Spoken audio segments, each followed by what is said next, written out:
Hey everybody, NecroVMX here, and I got a GameCube collection update for you. I got 3 new games here, and I also am going to do like a kind of a mini review, just talk about the movie Avatar, which I saw yesterday. I know I'm a little bit late on that, but I'm going to give you my thoughts on that, because people have been asking, and why not? I feel like doing it.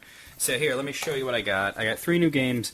Now, I actually was buying a bunch of like PSP and Xbox stuff, so I basically just grabbed 3 GameCube games based on price, because I figured they were really cheap, so why not pick them up? I don't have them.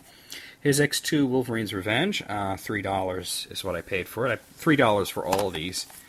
And this is a tie-in to the second X-Men movie. Didn't get an instruction manual, and I took the liberty of taking these out of the envelope. Lately, GameStop has been leaving these in the envelope and just shoving the envelope in here and then just like smashing it shut, which is a little bit much, but I took the liberty of doing that.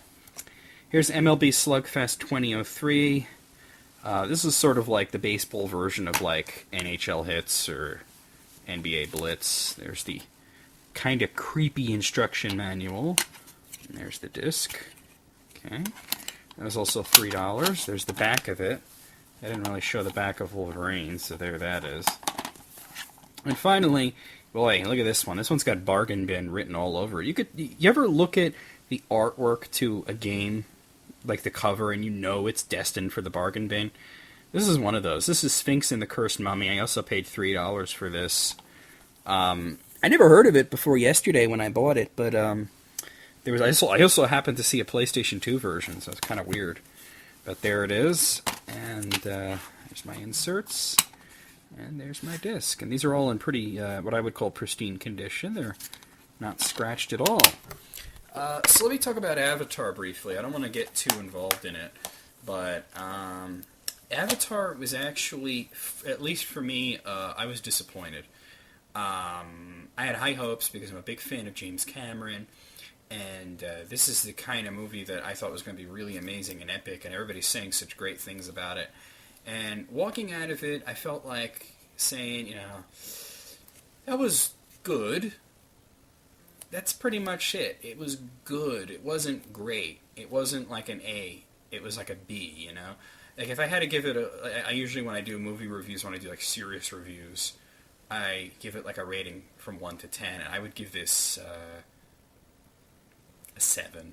A 7 out of 10. It was an above-average good movie. Not too solid. It had problems. One was, going into it, I knew that there was going to be a socio-political message, and I knew it was going to be very similar to Dances with Wolves, and I thought it was going to be, a lot like, it was a lot like Dances with Wolves. The plot is basically the same exact plot. It shares a lot of similarities in there. What I didn't realize was that it didn't really keep the theme from Dances with Wolves about how it's wrong what we're doing to indigenous people kind of thing.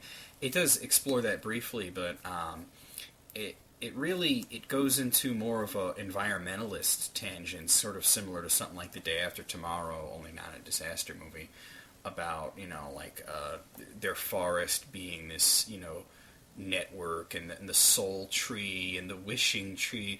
My wishing tree, shamanic. I mean, it was a little ham-handed in its socio-political message. There was one part that I literally cringed, is when the main character says something along... The main character is the guy he's the Avatar, and he's one of the Avatars. It's just a human who goes into a machine, and he transfers his consciousness into the body of the Na'vi, which is the 10-foot-tall cat Smurfs, which is basically what they are.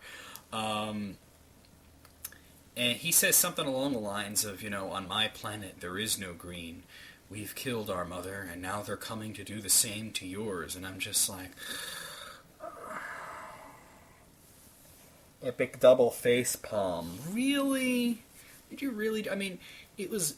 I knew there was going to be like a message along those lines. I knew it was going to be a lot of leftish thoughts to it, but that was bad. That was cringeworthy. And there's a way to have a movie have a political or socio-political message, but to be subtle about it. And Avatar, there's nothing subtle about Avatar. it's the probably the least subtle film that I've ever seen. Also, the whole interspecies romance thing, it didn't bother me in the extent that I thought it was like disgusting or morally wrong or anything, but I just thought it was a little silly. It kind of I couldn't help but think of like Sonic the Hedgehog.